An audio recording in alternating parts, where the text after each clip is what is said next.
This is Tanja, and today I'm going to share some tips for persons who are single. That is, persons who are unmarried, live alone, persons who are divorced, widow, or single parents.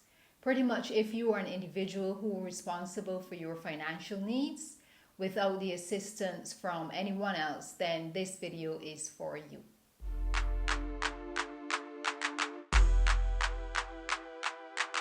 The basis for most of these tips falls around nobody's coming to save you.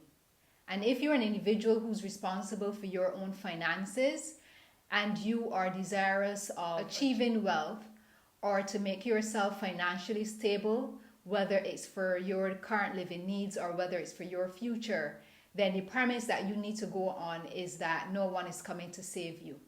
And if you make your decisions, your financial decisions and your life decisions which affect your financial position based on that premise that no one is coming to save you, then you should be okay. Tip number 1, emergency fund. And this is one that props up whether it's for finances for a single individual or not. Having an emergency fund is very useful, especially if no one is coming to save you. And even if you don't have one now and you're thinking that maybe you're currently living paycheck to paycheck or you don't have much savings or no savings and you're thinking, oh, I don't know how I'll ever get to an emergency fund, then there are ways in which you can do it. If you are on the spectrum where you're living paycheck to paycheck and don't have much to put aside, then I would say start by saving enough for an extra bill. So what you will want to do is save enough money that you can pay, let's say, your electricity bill for a month ahead. And you can do that with all your bills. Then you get to the point where you have an extra month rent set aside. And from there, you'll be able to start to save an emergency fund. If you think about an emergency fund and say saving $500, $1,000, or even $5,000, it may feel overwhelming. But if you think about it as to just put aside a little bit something for an extra bill or an extra set of groceries, then eventually you'll get to the point where you are actually 1 month ahead of all of your bills, utilities, your rent, your mortgage, and your expenses. And from there, you can then try to build an extra 2 months, an extra 3 months.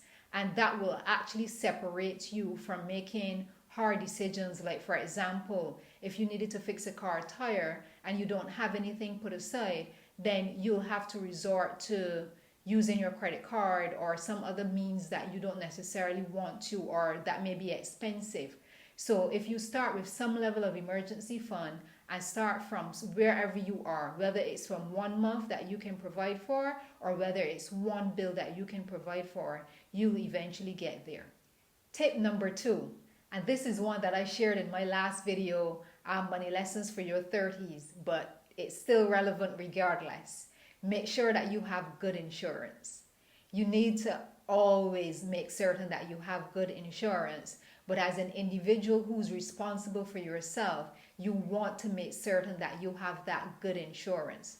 Also, I'm going to use the opportunity to talk about critical illness. Critical illness is an insurance that you can secure from any of the major insurance facilitators, where the insurance payout will pay you if you happen to be diagnosed with any one of the major health issues. And the policy will highlight which ones. And just be careful because there were some of them on the market years ago that had actually excluded cancer. So just make certain that when you're looking for one that the major things are there. But it will have things like cancer, it may have dismemberment if you lose a hand or foot. It will have things like kidney disease, heart disease, and those type of things. And the way it works is that once the doctor have indicated that you've been diagnosed with one of those and it's proven, then the insurance will pay you out a sum ranging from between $25,000 to $100,000 depending on where you live, because different policies look different depending on where you live. And that would be a lump sum paid out that you will secure. There will be conditions like when it actually comes into effect, meaning that there may be a 6 months grace period. If it happens within 1 year, the payout is not the same. So you can just really fine print and make certain that you understand what you're actually signing on to. Now, these policies are usually more like annuities, so they will last for 10 to 15 years, a particular period of time, and not necessarily for your lifetime. However, what generally happens is when it gets to that particular period and you've not claimed, that's a good thing. You didn't have any major issues or any major health diagnosis, then there is a cash component that will actually come out to you. So if you've never heard about critical illness before, do look it up, because it's one of those policies that, does come in handy and is really useful, especially if you are a single individual and, you're looking after your own responsibilities. The third tip, which again is another tip that I had shared in another video, and it is about personal development and making certain that you are at your optimum earning capacity. And what I mean is that if you're responsible for your own finances, one of the things that you will want to do is to make certain that when you look into your future, you can actually see more income coming. Especially if you're now in your 20s or your 30s, you don't know what life holds for you. The way that you are going to be able to afford yourself later is if you actually have more income coming in. I mean, let's look at the way things are right now. If we are paying what we are paying for services and food, etc., imagine what we're going to be paying for them in the next 5 to 10 years. So in order for you to be able to maintain your lifestyle, or for you to be able to secure certain financial goals, you may not have yet embarked on securing a home or real estate investments or any of that thing for yourself, or maybe even having a family. And if these are things that you're desirous of doing, then you will want to make certain that your earning capacity looks better as you go on in the future. And one of the ways that you will do that is continuous learning, making certain that you're putting yourself in a position, if you have a career, let's say a 9 to 5, where you can elevate in that career path, that you will be able to get or secure a higher paycheck. If you're not necessarily on that path, then there are other options that you have in terms of creating a little side hustle for yourself, creating a side business, or maybe just even dedicating time to things that don't necessarily earn you more money, but things that will save you a lot more money in the long run. For example, a kitchen garden. That's not something that will necessarily earn you money unless you want to make it into a side hustle and sell some of your produce. But that is something that if you dedicate enough time to it, you can really save on how much you're spending in groceries. Especially if you're a single parent, or maybe you're widowed and you want to be able to lessen your food bill. Then, that's always something that you can look into. It's also a good hobby as well. So the tip is, earn as much as you can, earn it while you can, look for new opportunities, and always set yourself up in a position to earn more. If there are extra shifts coming on, and let's say you have the time to do them, don't sit back and say, oh, I'm young and I want to enjoy my life and whatever. Because there may be a point in time where those extra shifts aren't there. There may be a point in time where you don't have the energy or the health to take on that extra work to be able to secure extra money. But if you're in a position where you can do that now, do not pass up the opportunity to earn extra money. Tip number 4, live within your means. And that means that you have to set a budget. Yes, I said the dirty word again, and I'm going to keep saying that dirty word. Budget, budget, budget. You need to know how much money you're earning. You need to know how much money you're spending, so you know how much you have to save, how much to provide for yourself in case of an emergency down the road, whatever life may throw at you. And the only way you're going to be able to do that is live within your means. And something I'm going to tell you, do not let anyone out there who's not in the position that you are in take you off that budget. If you're an individual who must secure your own financial needs, if you're an individual who are working on a single income and you have persons that depend on you, unfortunately, you do not have the luxuries of just licking out your money like persons who live at home, or persons who can pick up the phone and call a family member and have them pay their rent for them or their mortgage for them or float them until whatever. You do not have that luxury, and therefore you need to live your life as if you do not have that luxury. Live within your means. Do not spend money on things that you do not need. Do not spend money just because it looks good, or this car would look better, or people may think that you're more affluent, or those. You do not have that luxury. And the next tip actually continues from that last tip. And what I'm going to say is to make certain that your expenses are manageable. And it may be a case where you have a decent salary, you're actually budgeting, you know how much money that you are saving towards your future. And you're saying, okay, I still think that I'm comfortable, I don't have any anxiety about not being able to afford myself. What I would want to stress is not only to live within your means, but to live way below your means. And this is where some persons are saying, no, this is where I draw the line. Because there may be a situation where you can afford yourself right now. Also look at the possibility, if I didn't have a job for 6 months, would I be still able to afford myself? What would happen if I couldn't pay my mortgage or my rent or whatever for 6 months?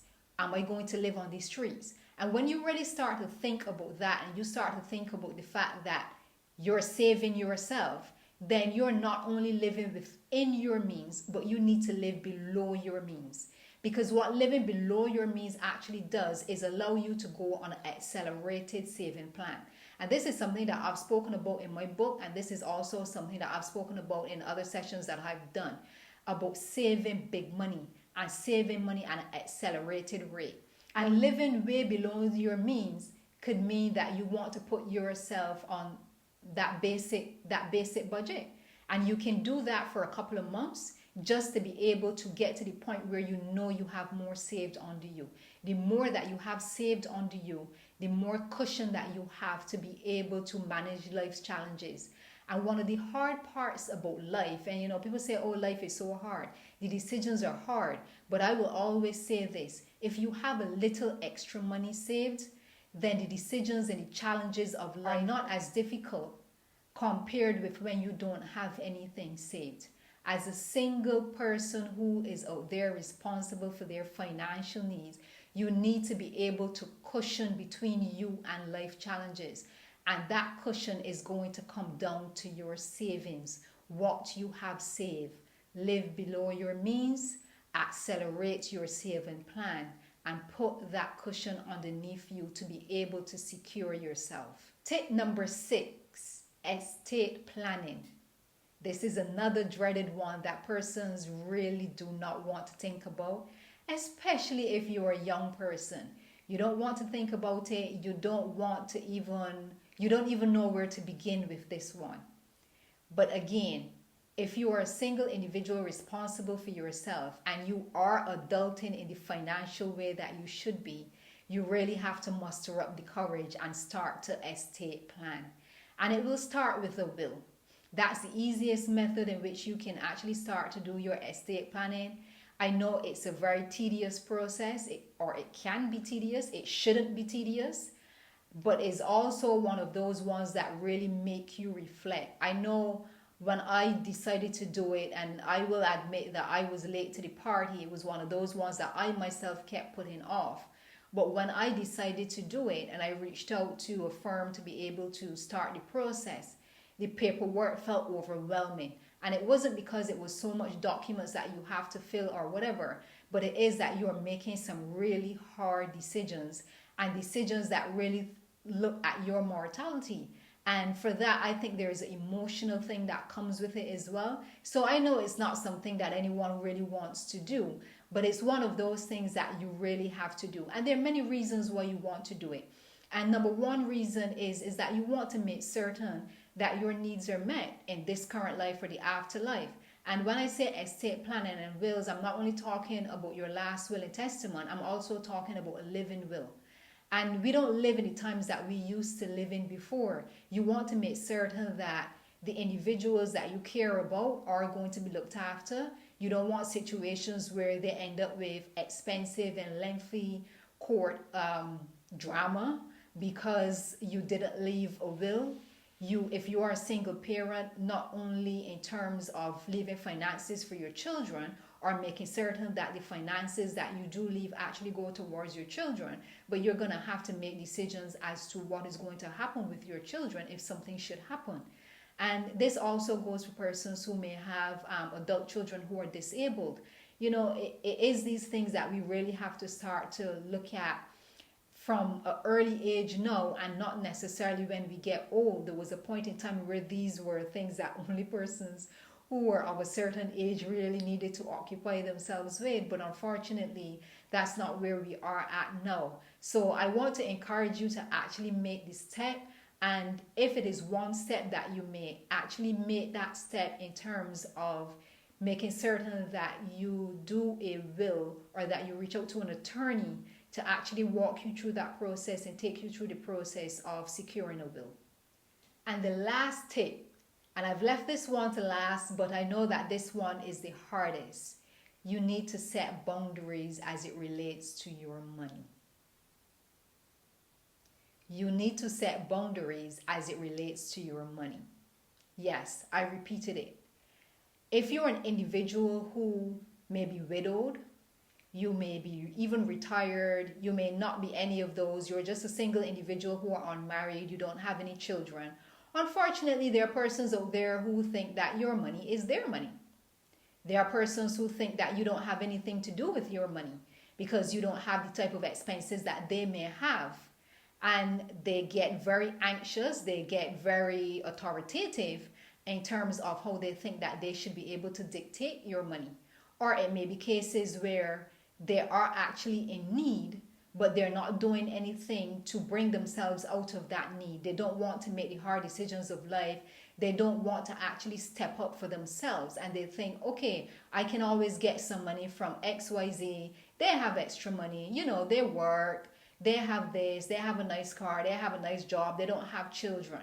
But at the same time, always remember that if you're in that position and you're the one who persons reach out to, chances are you don't have anyone to reach out to should you find yourself in a desolate position.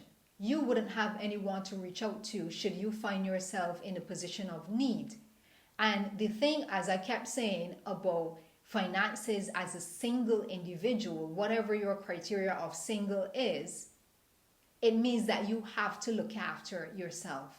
You have to be in a position where you're saving yourself. No one is coming to save you. And if you're constantly giving persons, whether they're friends, family members, or whoever, monies that they're not using to advance themselves, but just money that they're using to live life, as my grandmother would say, buy ice and fry, then you're going to possibly find yourself in a position where you have just lost a lot of money that you can never regain, money that's not going to any level of investment. But should you have a need, or should your health start to fail, there's going to be no one for which you can reach out to for help. So you're going to have to set those boundaries and set them clear and set them early. Again, it doesn't mean that you cannot help, but it means that you have to determine what level of help you can do. And one of the easiest ways to do this is to put aside an amount, whether it's monthly or yearly. Put aside an amount and say, this is the amount at which I have to give. And when that amount is over, then you let persons know, I don't have it. And it doesn't mean that it's going to be easy. It doesn't mean that they're not going to cut you off. They're not going to be rude to you. It doesn't mean that they're not going to tarnish your name. But you're going to have to be okay with that. And financially adulting gets to the point where you're going to have to be okay with that. Go ahead and set those boundaries. As I say all the time, be you and the world will adjust. I hope these tips were helpful. If you're an individual who falls into the single category, as I said, whether you're a single parent, unmarried, divorced, or widow, or whatever your circumstance is, I want to encourage you to be able to create good financial habits for yourself. And I want to give you some motivation and let you know that regardless of what category you fall into, you can be financially stable and you can secure your future and you can grow wealth on your own. I know that this is something that persons don't believe, and this is something that people may tell you you're not capable of doing, but trust me, you can, because I have been there and I have done it. And I can tell you, you can do all of those things on a single income. So don't be discouraged. Keep your good financial habits.